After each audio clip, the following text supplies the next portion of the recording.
never know if it could change your life. Take a chance, you're neither wrong or right.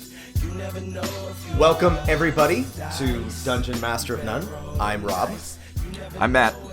And we're here today talking, mostly, I think today we're going to be talking about DM tips and advice and generally doing a good job of your dungeon mastering. We've got a number of questions about this, and we've been percolating on this topic for a while, and so we're gonna sort of address that in a free-flowing, wide-ranging selection of conversations about this topic. But first, Matt, anything interesting happen in your game or games this week? My players have finally mastered my custom space combat system.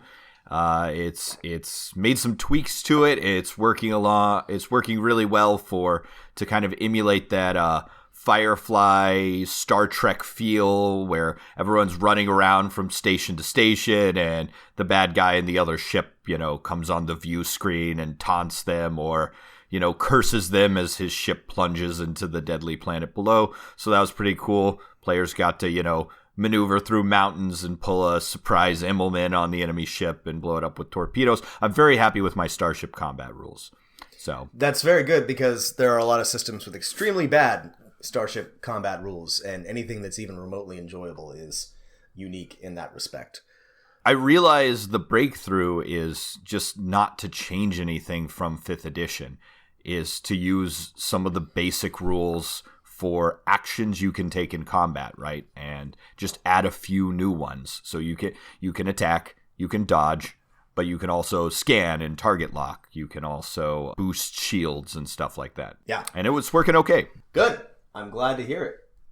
Actually haven't seen Matt's Starship combat rules, so I'm gonna have to take a look at them. I'm sure they're great. Yeah, I'll post them in the homebrew if people want to read them. And by that he means he will, because of course you want to read them. Nothing super exciting in my game this week, though. I did have a very fun sort of Murder on the Orient Express whodunit while the crew was traveling from Sharn to Stormreach. There was a murder on their vessel, and they had to solve it on lockdown. And they what was the answer? Everyone.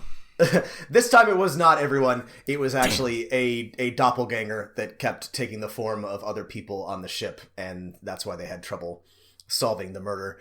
But they kept biting down on my red herrings, which I was very, very pleased with. They really took them hook, line, and sinker. But they did solve the murder, and they did fend off a Kraken attack, and in general had a grand old time. We got to do an episode on how to do murder mysteries or general mystery adventures. That is a good idea. Yeah. What's cool about that is there's a lot of games and modules that reflect that well, that you can steal aggressively from to do a good job if you're writing or running your own D&D version of it. But let's get to our tips. Matt and I have both prepared a couple of just tips today. Just the tips. Just the tips, folks. A couple of quick tips to answer some... We haven't got any specific requests for these types of situations, but we keep seeing sort of generalized complaints in these areas. And so these are just a couple of general ideas and suggestions for you to help improve your dungeon mastering. So Matt, you want to lead us off? Sure. And I think this is the thing I see the most from other DMs complaining, which is it goes something like this. My players did something completely unexpected. Help. What do I do? And sometimes this is phrased in, oh my God, everything is ruined, or sometimes it's kind of in a fun, braggy way, like, look how creative my players are. But I see this complaint from dungeon masters all the time. Well, it's also, it's not surprising to see this because it's an extremely common occurrence. Matt and I are both experienced DMs, and players with alarming frequently will just throw our plans out the window. The last campaign I played in as a player for Matt, I completely ruined his first 2 or 3 sessions by circumventing a significant portion of them and killing one of the most important NPCs and just going completely off the rails. It was super great, right? And this leads to, I think, our general answer to this problem is that good DMs don't prep plots.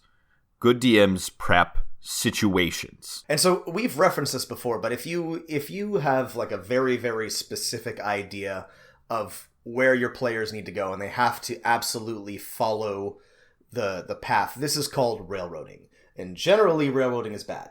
There are times when railroading is not that bad. So for example, the adventure path Skull and Shackles starts out with basically no room for interpretation. The first 2 or 3 sessions are going to be on a ship, and you're more or less indentured servants, and you have to do a certain number of things and interact with a certain number of NPCs, and it's fine. But it immediately opens up after that. So you don't want to railroad too much, and if you're going to, you need to have a really, really good reason for it. But as Matt said, it's better than expecting your players to, without any foreknowledge, do what they're supposed to do to prepare a series of situations. Right. So a bad example of how to prepare a sort of more plot oriented thing is that your players are prisoners on a ship, and they're going to get transported in this prison ship, and they're going to be told what to do, and they're going to have to meet the people in the next cells, and then they're going to land on a planet, and there's going to be an alien invasion on the planet that they land on, and they'll have to help fight off those aliens, and then they'll have a chance to escape. Right, so you're sort of walking them through. They're going to do this, they're going to do that, they're going to follow the next thing. If you prep a situation, right, taking the same idea, you say, the players are prisoners on a ship, right? These are the things that are going on. You treat your world more like it's a real world. There are other prisoners on the ship. Some of them are interested in escaping. Some of them might report them to the guards. There are some guards on the ship. Some of the guards are perhaps interested in helping the players escape. Some of them would like to see all the players thrown overboard. And then after day 5, the ship will make landfall in a port of call, and the players will be, conscripted into an army to fight an invasion, right?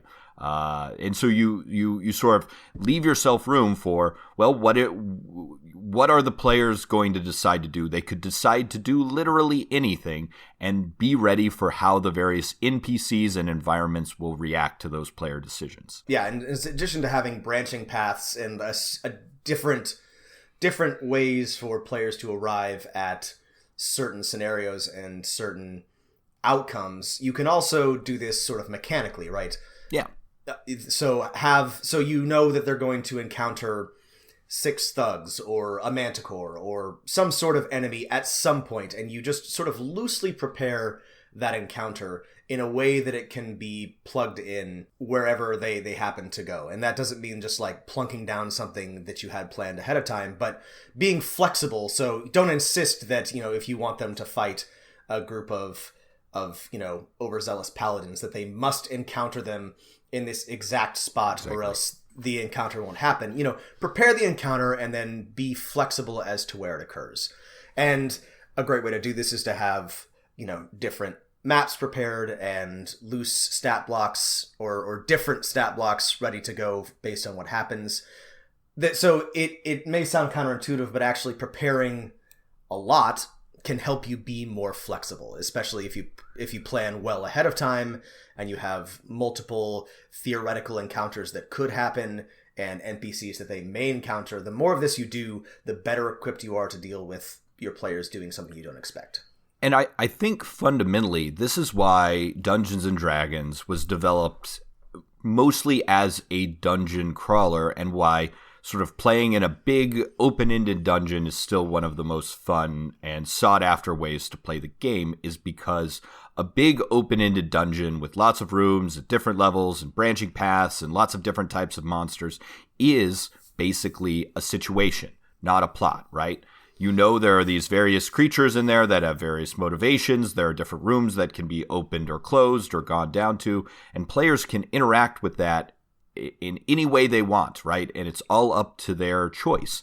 The dungeon, the big open-ended dungeon, is the perfect situation, not a plot. And you can use the idea of a dungeon crawl in your general adventuring. The principle is similar. It's just in terms of what your players can and might do if they're just wandering around town or the wilderness is a little bit more loosely defined than if they're in a dungeon and there's only so many rooms they can go to. My final point about prepping situations, not plots, and there's a great article on the Alexandrian.net blog about this, is the one thing you want to avoid doing when prepping a situation is to not shoehorn in anything that you sort of feel like needs to happen. So, for example, the players are investigating the murder of one of their friends.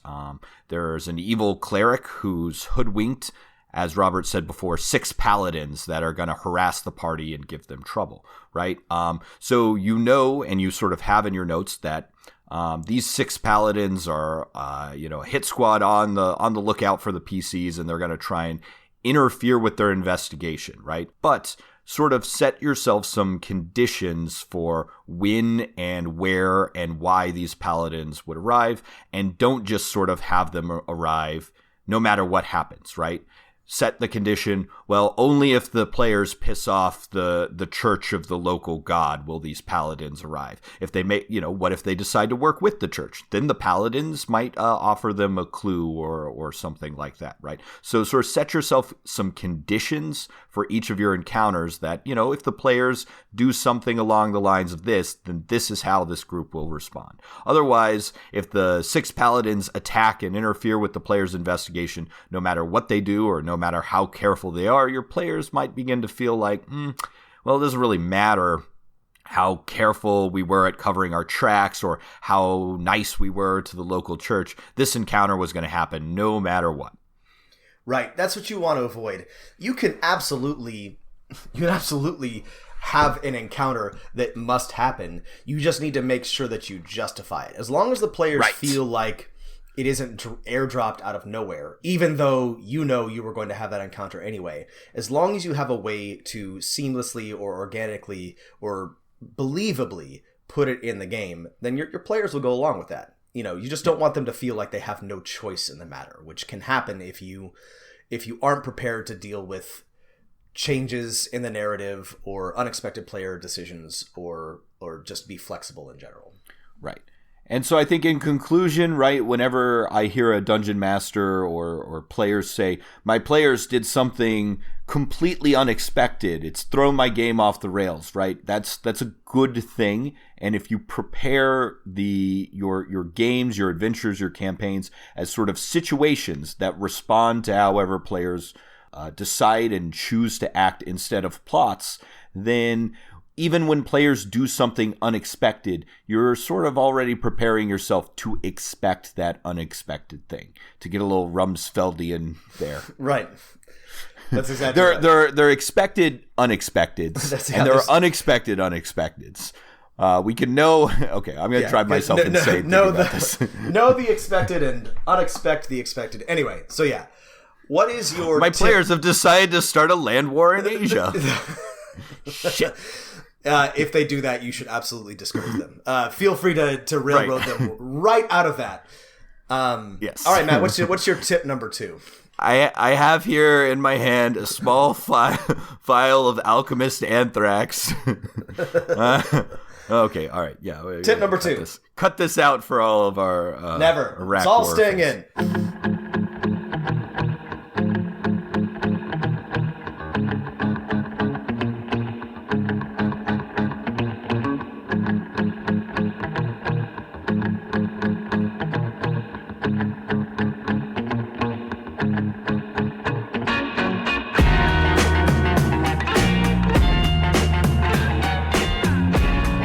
Tip number 2, I think this is you, Rob.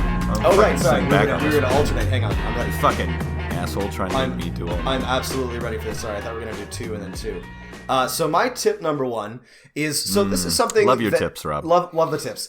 So this is something that I see a lot of new DMs struggling with. And so let me preface this by saying, you do not need to be an actor or a comedian or a master improviser or an orator to be a dungeon master. None of these you things. You do have to be as sexy as Matt Mercer. You do have to be very handsome. No uggos in the DM's chair. Sorry.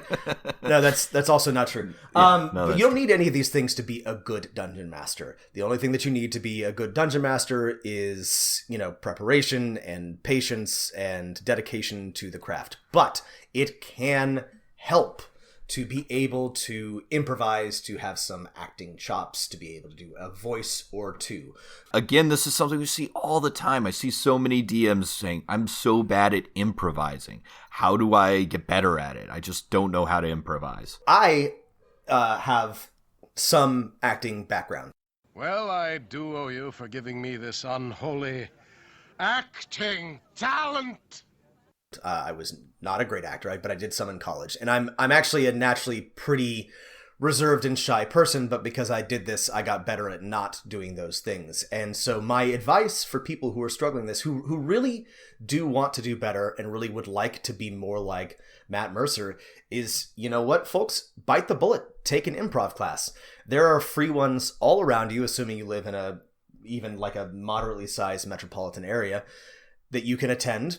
It will be humiliating. It will be awful. They're the absolute worst things in the world. But it is a great learning experience, and it will totally remove, after you've done a few of these, after you've had a few totally awful failed improv attempts, you will no longer feel in any way embarrassed in front of your players, because nothing that will happen at your table can compare to 6 middle-aged white guys trying to make a joke and failing.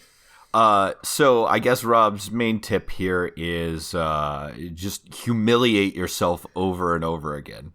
Yeah, more or less. The less possibly humiliating thing is to do a Toastmasters course, which is just a sort of a group on public speaking. And I'm reluctant to suggest that anyone who wants to be a better DM actually go and do a course or anything like that. I don't think that you should have to do that, but I only recommend it because it helped me so much in being more comfortable standing up and talking to people. And as a DM, one of my strengths is being able to improvise and not getting flustered and being able to respond to situations extemporaneously. And so if you want to get better, I can't recommend this enough. This is sort of like an advanced tip if you're really trying to up your DM game, is to really get out there and get used to feeling uncomfortable and feeling embarrassed in front of other people. The one thing you want to avoid on this, though, is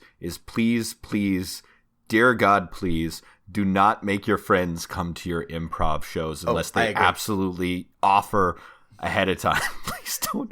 Do not. I'm so tired. I can't do it anymore. Do not make your friends go to your improv shows. Please, I can't do it. A more low investment version of this is to just go see some improv, which if you have friends who do improv will make them love you forever because none of their other friends will go. This isn't going to make you as I just demonstrated with my. That's right.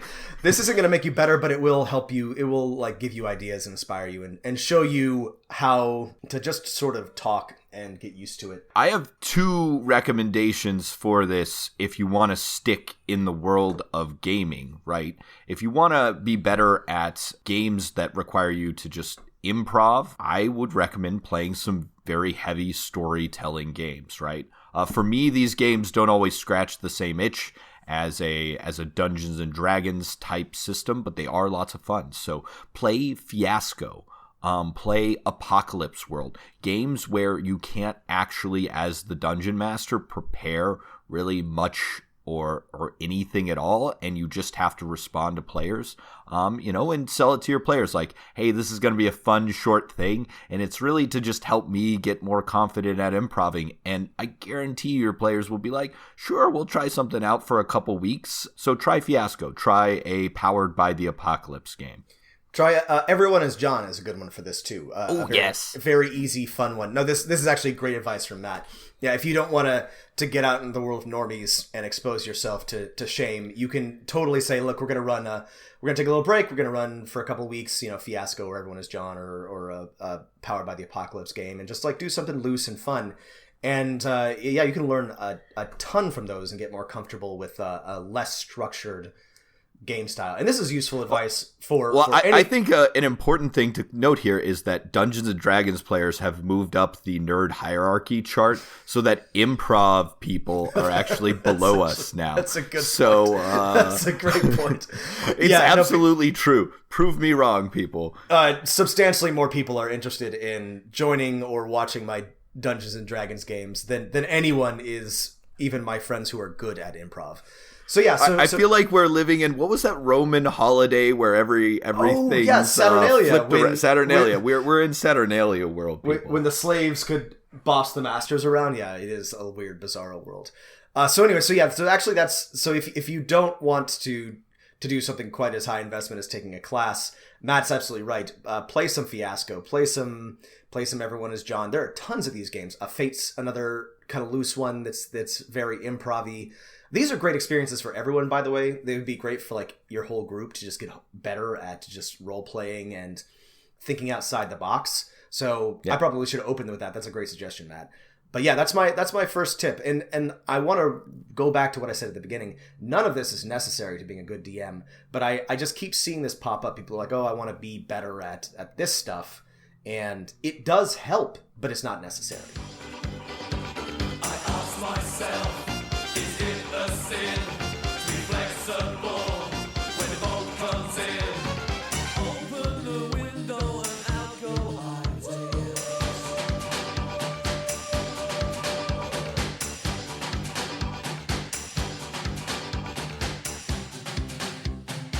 All right, tip number 2 from Matt. Yeah, so I see, here's another common problem I see just all the time from Dungeon Masters is that the complaint goes something like this. I don't know how to run a published module.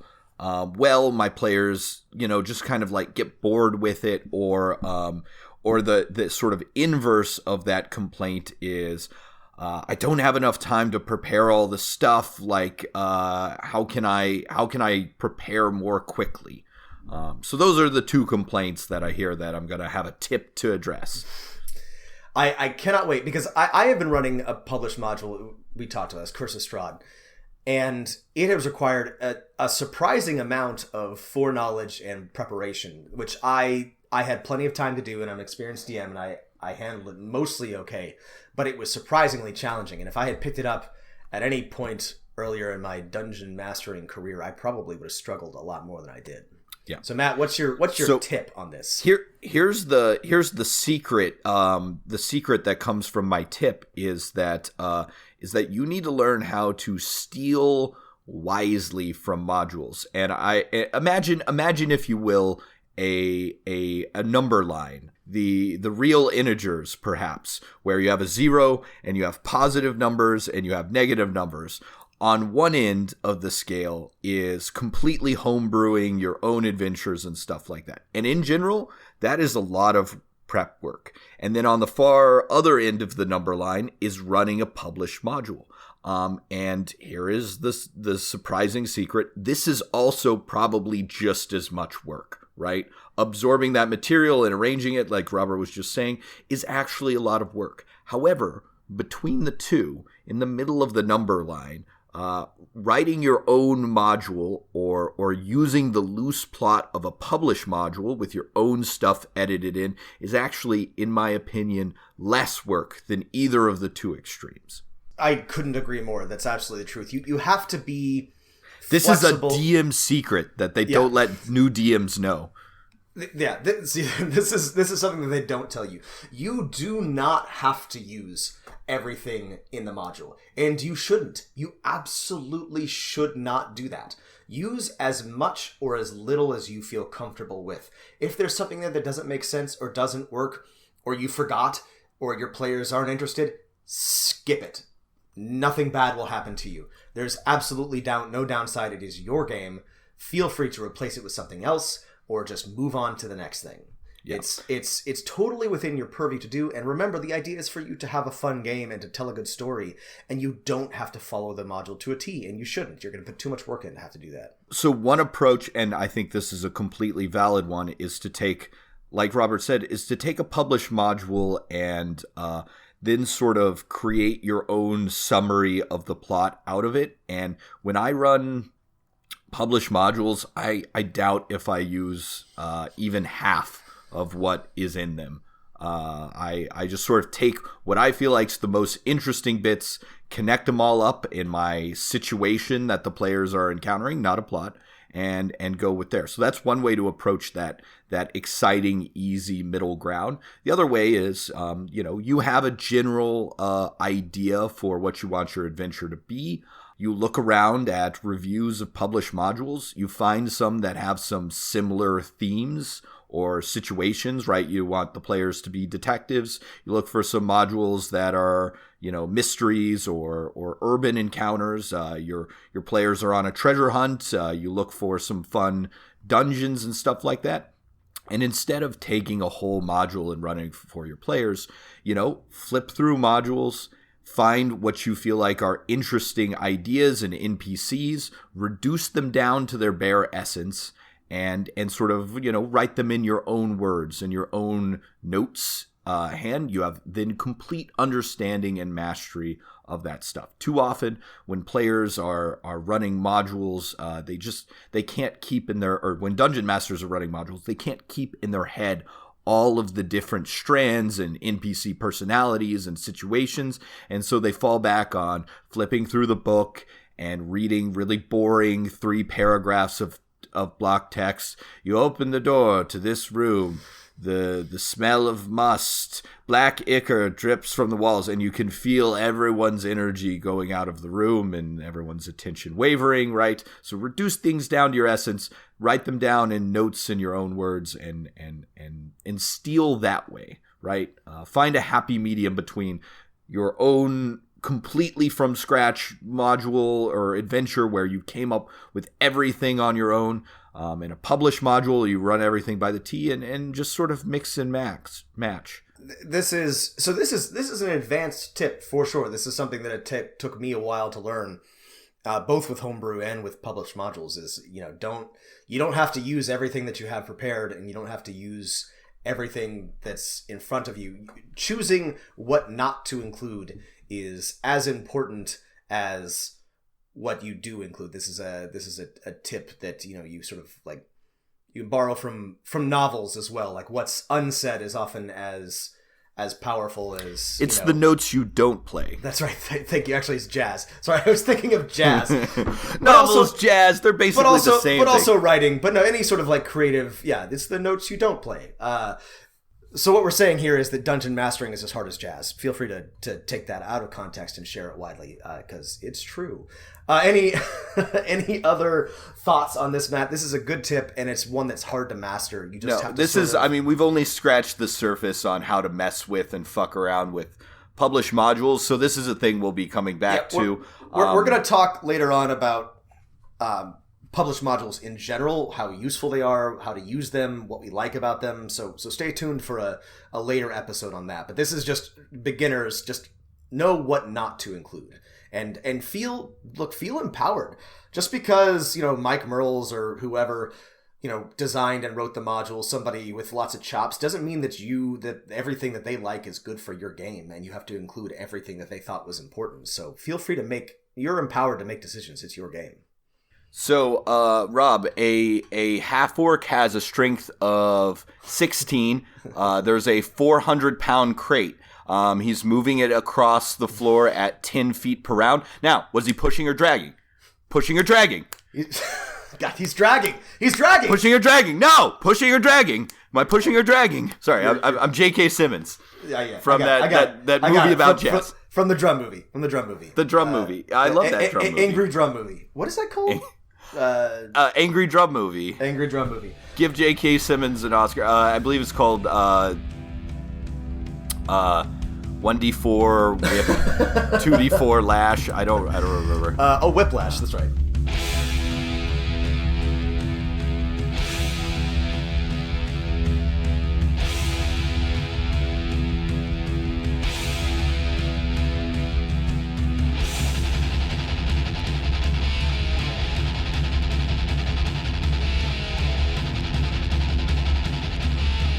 All right, so my last tip. These tips have turned out to be real meaty tips, if you know what I mean. So this is something I was thinking about so these are all inspired by stuff that we see a lot of on forums and discussions, and that aren't really like generalized questions, but just sort of like concerns that keep coming up. And this one relates to both inspiration and DM burnout. And one of the things that I see an awful lot of is, hey, I'm burned out. I'm forever DM, or I've been running this game for a year and I am just out of ideas and enthusiasm. What do I do? This is so common. Dungeon masters are constantly, and it's a never-ending struggle. Dungeon masters are always like, I'm tired of doing this.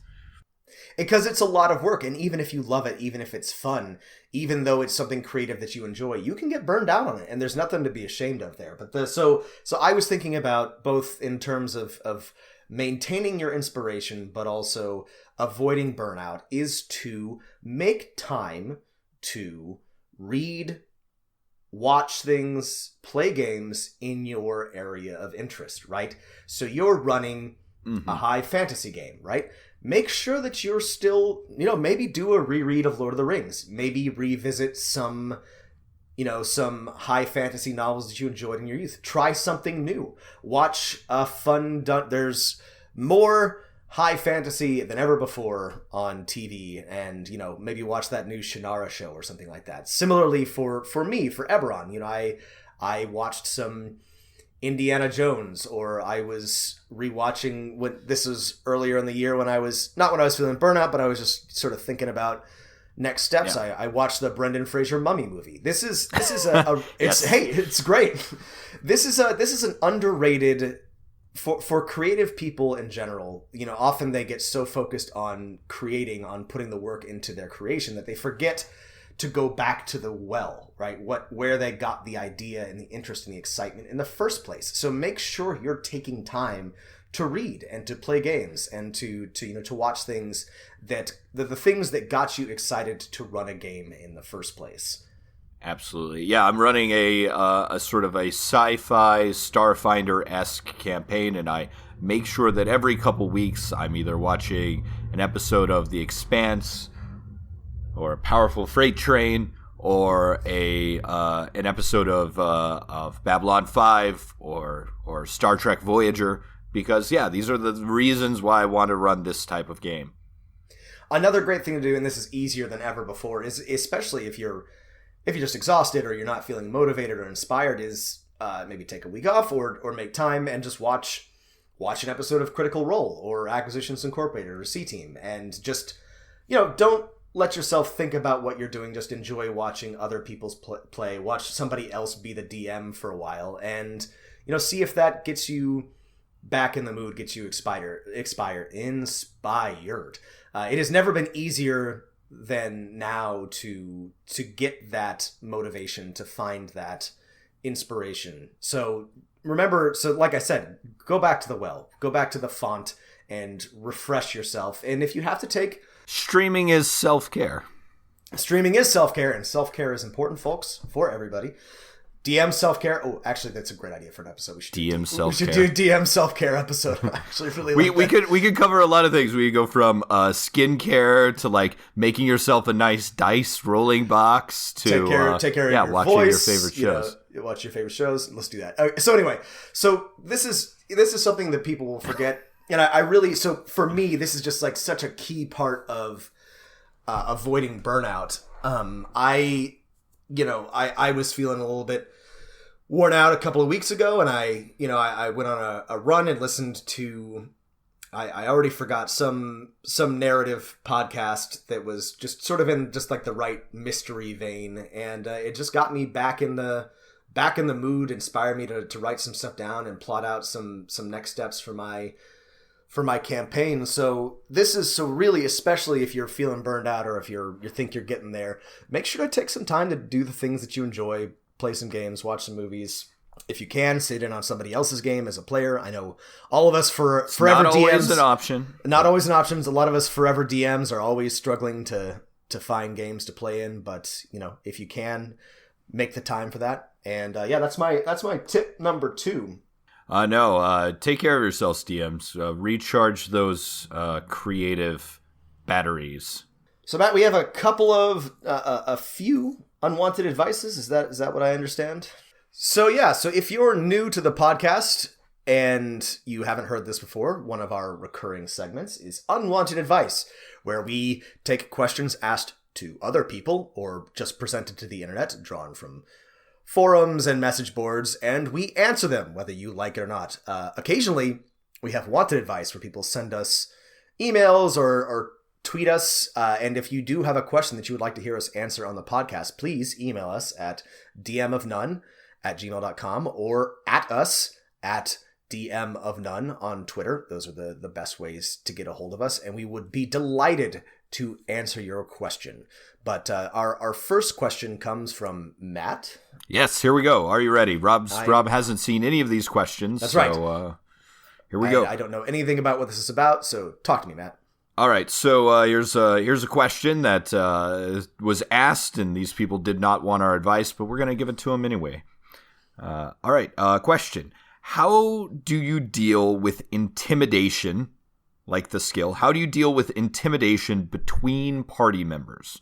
Or I suppose grammatically correct, among party members? And this is one I see a lot. Like, how do I deal with deception or bluff or persuasion among party members?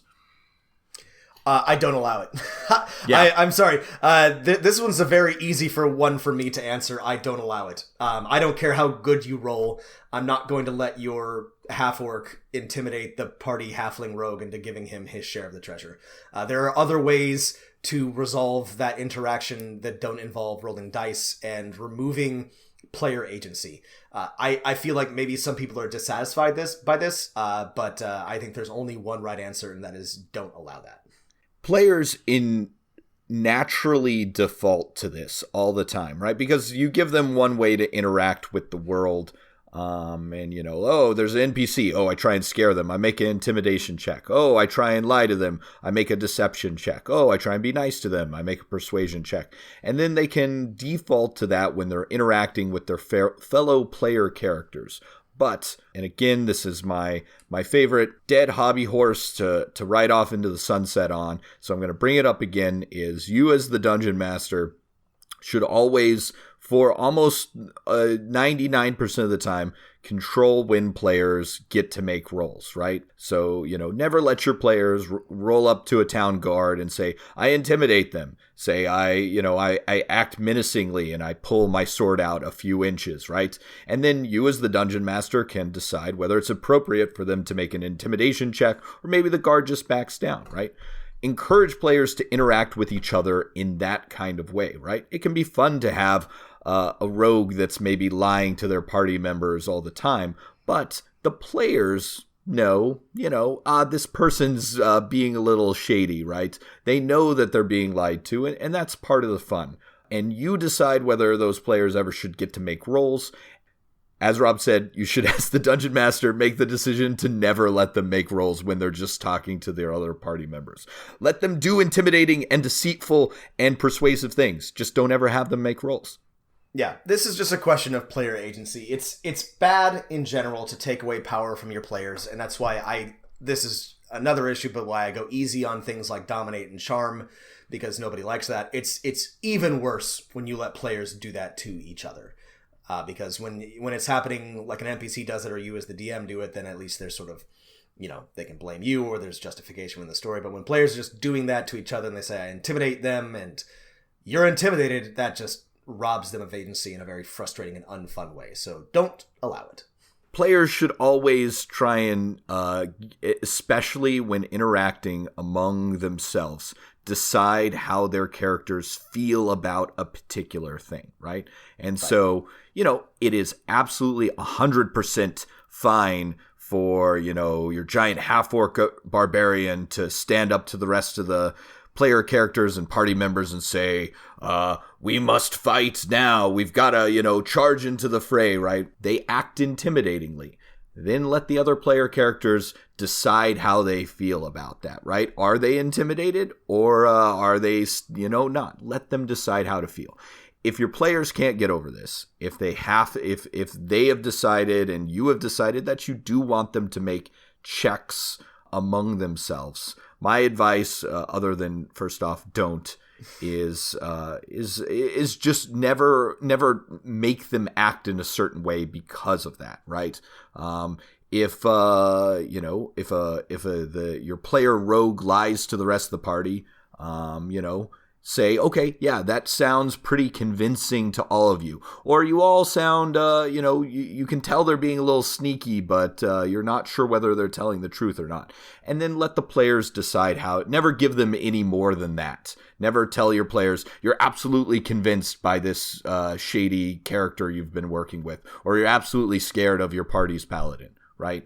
Just say this is generally how that lie pull or intimidation pulled off, and still leave it up to your players how to respond. So like Matt said, this is a tricky thing to deal with, and a lot of players are trained by the game to respond in exactly one way to social situations, and you got to break them of that. That's all there is to it. See the dwarfs and see the giants. Which one would you choose to be? And if you can't get that together, here's the answer, here's the key. You can free. Ready for the next question, Rob? I am so ready for the next question. Hit me. All right. Title. Advice not from us, but asking for advice. Here's the title. Making players watch a scene from afar? ? What do you think about having an event happen that is too far away for the players to reach in order to affect it, but which will have an impact on them as they and others observe it? My idea is the BBEG, Big Bad Evil Guy, in a magical illusory disguise as a member of the party, will kill some leaders of a village in order to turn the villagers against the party. This is something that the party will be able to see, but it will happen about 100 yards away, and they won't be able to get there in time to prevent the killing. And the villagers will see this too and blame the party. And the big bad evil guy in disguise will run off into the woods. Is this too DM scripty? I would like this to happen to turn the party's current dilemma up a notch. The BBEG thinks that the PC she is disguised as is actually dead. She has the PC's weapons to make the disguise even more convincing. This is a good question. Yeah. And I have a number of thoughts about this. So this sort of sucks because you do, from a narrative perspective, from time to time want the PCs to see things that they can't necessarily affect. And this is particularly bad if you want... for me as a DM, my nightmare scenario is having to portray a conversation between two NPCs that the PCs have to watch. It's the worst thing in the world, and I try to skip it whenever possible, but every now and then this happens to happen. It's super boring usually. It's super boring. Everyone hates it. Every now and then you have to have a conversation. The second worst is when, something bad happens, like the evil guy kills a village and the PCs are forced to watch. This often feels like a denial of agency. It feels like railroading. It feels like you're, playing a movie for them, that they're not actively engaged. It's a goddamn cutscene, which people hate even in video games where they're beautiful and millions of person hours went into making them. So my answer is that this is sometimes necessary. I do see that, and this is true. The first thing that you want to do is that you want to avoid this, however, as much as possible, because it is no fun for anybody, including the DM. So if you can... Super boring to describe a thing that goes on and on and on and on and on. Keep it as short as possible. Make it punchy. Make it like, don't if they're going to murder a village, just maybe have the PCs come in at the very end and see the aftermath. Don't have them watch as the BBEG mercilessly slaughters villager after villager. Or skip the entire part where that happens actively and have them come upon, have it told to them later, or or have them come upon the actual aftermath and learn about what happened. That's a lot more active, right? There you go. I think Rob's absolutely right on this. Is, sometimes you can't avoid this stuff, but always ask yourself whenever you write these into one of your adventures, is there a way around this, right? Because this is the sort of worst, least fun way to play any kind of situation. It's telling, not showing, right? Right. Rob's, for this particular situation, Rob's last example, the players show up in the village and everyone hates them and accuses them of murder. The players have to now investigate why. You've taken the entire thing and given the agency back to the players, right? Where they have to figure out, we know we didn't kill these people. Why do all the villagers think they killed us? It's the big bad evil guy. They could then have the choice to convince the characters or player or the villagers that it wasn't them, track down the evil person and bring them to justice, etc., etc. They have many other options plus a fun mystery. So there's two parts here. So the first answer is, if you must do it, keep it short. Make it as unimpactful, and because this just brings your whole game to a stop. So get through it as fast as possible. That's step one. Step two is, wherever possible, try to think of a different way to present this information, because this is, so you do want to, step it up a notch, but you don't want to have to, just describe a scene to your players, especially if it's a long or ongoing scene. That's really my advice here. Is there's usually a better way to do this, and if you must do it, get through it quickly, because nobody really enjoys it. Any time, and this I think demonstrates how much players hate this. Anytime dungeon masters try and do this, players always try and interfere, because that's what the game is about, right?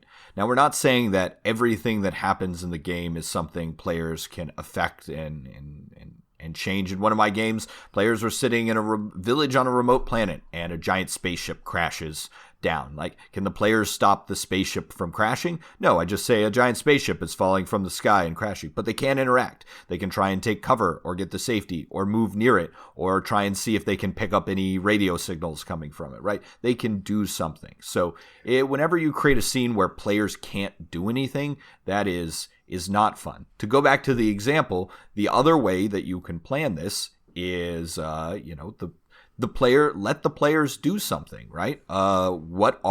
Instead of plotting out, and this goes back to the earlier part of this episode, instead of plotting out a plot out the situation, right? You originally had a plot where the evil person disguises one of the players, kills villagers, the players, and then escapes into the woods, right? What if they don't? What if the players corner them and they use their disguise abilities to just blend back into the village, right? What if the players, try and decide to help the big bad evil guy? They hate these villagers anyways, right? Rewrite this situation as something where players can get involved and make choices in the middle of it. It's totally okay to have a situation where they can't affect it, but if they want to try, let them. Right. Let them make rolls. Let them say, I run 120 feet towards the village. It's okay if they don't make it, but let them do that while the scene is ongoing, and that will be infinitely better than just describing it to them. They will absolutely love it, that even if it, maybe you planned this all wrong, but, they felt like, oh no, there's nothing we can do.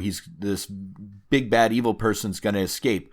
But I use my monk powers of the wind or key points to move faster than the DM ever expected. And I got in there and tried to tackle the person. Maybe they still got away. Maybe they didn't. But the players will feel like, wow, we are heroes, right? There are no cut scenes for us.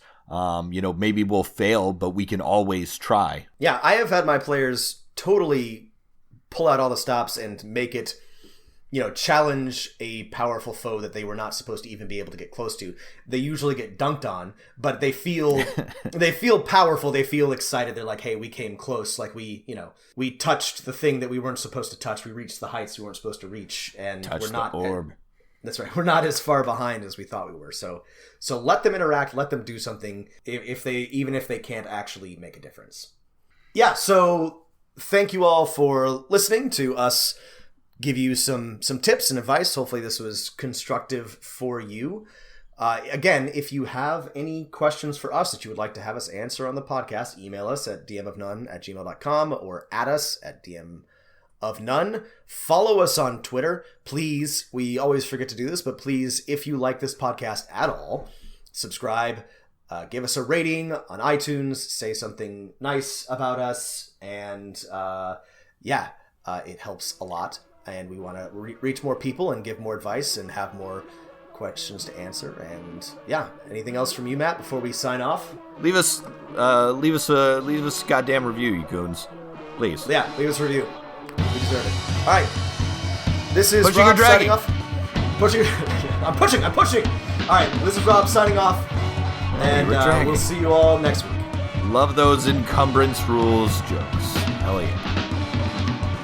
We return from the depths of the bad man with a gun and a knife and a waistband. Went to war with the devil and Shaitan. He wore a bad toupee and a spray tan. So high now, hoping that I land on a Thai stick moving through Thailand. On the radio, heard a plane hijack. Government being back like they cook crack. I move in a world of conspiracies. Obey no rules, I'm doing me. Smoke kush transport to the airport. Customs down to join in my passport. Full cash and I gave him what he asked for. God damn it, it's a motherfucking miracle. Small bride made it back into America. Hit Uber and maneuvered out the area. Rhyme animal, pit bull terrier. Rap terrorist, terrorized, paired up. Brought gas in the matches to flare it up. Militant Michael, psycho. On any ally or rival. Born black, that's dead on arrival. My job is to fight for survival in spite of these all lives matter as white folk. This is spiritual warfare that you have been dealing with. This is not a fight that you have been dealing with flesh and blood, but this is a fight against principalities and evildoers and unclean spirits.